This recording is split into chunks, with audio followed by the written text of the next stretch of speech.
बिहार में चुनावी आहट तेज होती जा रही है। बड़े नेताओं की आवाजाही शुरू हो गई है। राजनीतिक यात्राओं का दौर चल रहा है। इस महीने यह समाप्त हो जाएगा। माना जा रहा है कि दिल्ली चुनाव में भाजपा को कामयाबी मिली तो बिहार में अप्रैल मई में विधानसभा का चुनाव हो सकता है। परिणाम आशा के अनुरूप नहीं आए तो निर्धारित समय यानी कि सितंबर अक्टूबर में चुनावी प्रक्रिया पूरी होगी। समय पूर्व चुनाव की आहट इसलिए भी महसूस की जा रही है कि क्योंकि हर गठबंधन में सीट बंटवारे की बात गूंजने लगी है। एनडीए में अभी 5 दल है। भाजपा और जदयू के अलावा जीतन राम मांझी की हम, चिराग पासवान की एलजेपी और उपेंद्र कुशवाहा की आरएलएम शामिल है। मुकेश सहनी की वीआईपी की भी एनडीए में वापसी की चर्चा हो रही है। पशुपति पारस की आरएलजेपी ने घोषित दौर पर अभी तक ना एनडीए छोड़ा है और ना एनडीए ही उन्हें बाहर बताता है, लेकिन अटकलों और संकेत से परे पारस एनडीए में बने रहने का फैसला लेते हैं तो टिकट के वे भी दावेदार होंगे।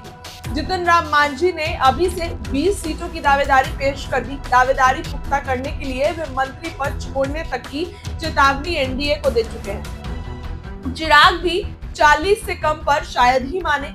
आरएलएम के उपेंद्र कुशवाहा का मुंह अभी नहीं खुला है।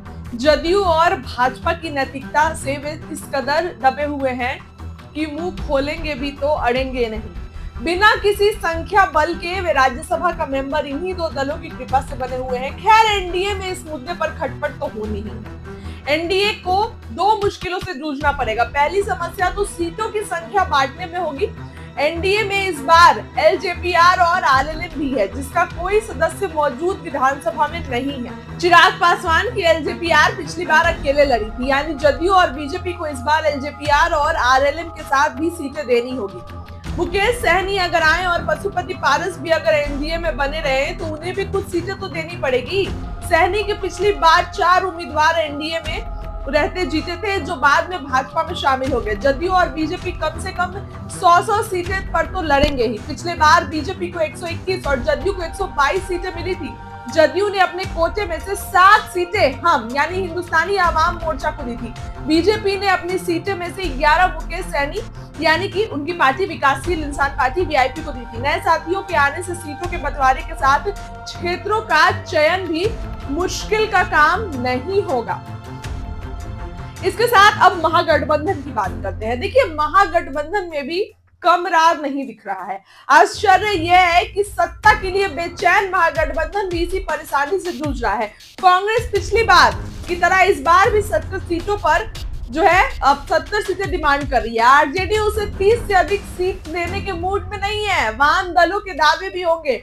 पिछली बार वाम दलों में सीपीआई का प्रदर्शन बेहतर था। महागठबंधन में मिली 19 से 12 सीट माले ने जीती थी। 2-2 सीट सीपीआई और सीपीएम ने जीती। इस बार तो सीपीआई एमएल का एक एमपी भी बन गया है, यानी वाम दलों का जनाधान बढ़ा है तो इस बार अधिक सीटों की उनकी दावेदारी तो बनती ही है।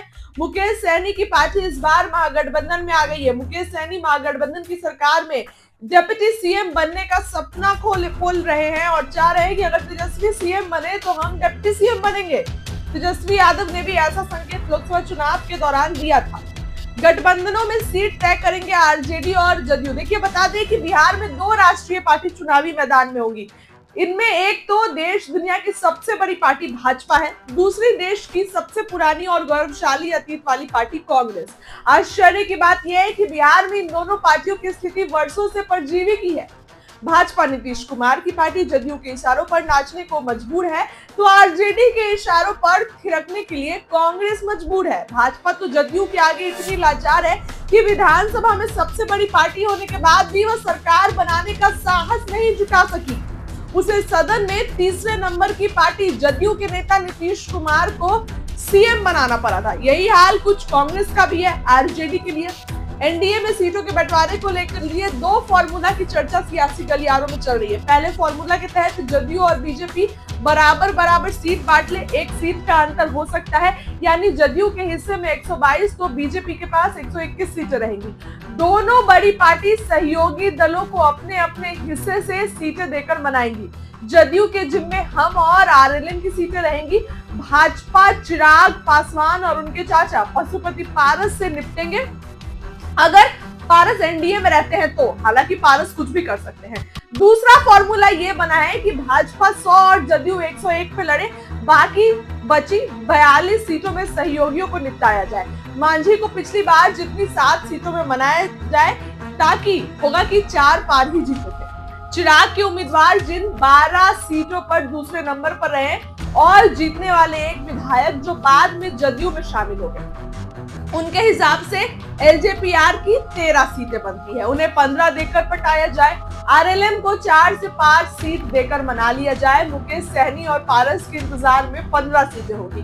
सहनी आए तो पिछली बार जितनी 11 सीटें ही मिल सकती है, यानी पारस के लिए 4 बचती है। अब देखिए, इस तरीके का अगर होगा तो ये फॉर्मूले पे सीट बंटवारा हो सकता है। इसके बाद महागठबंधन में कैसे बटेंगी साथी दलों में सीटें। महागठबंधन में आरजेडी इस बार अपने लिए अनुकूल अवसर देख रहा है। तेजस्वी यादव कह चुके हैं कि टिकट सोच समझ कर दिया जाएगा, यानी आरजेडी सहयोगी दलों को इस बार सिर्फ हिस्सेदारी होने के कारण सीटें नहीं देने वाला है।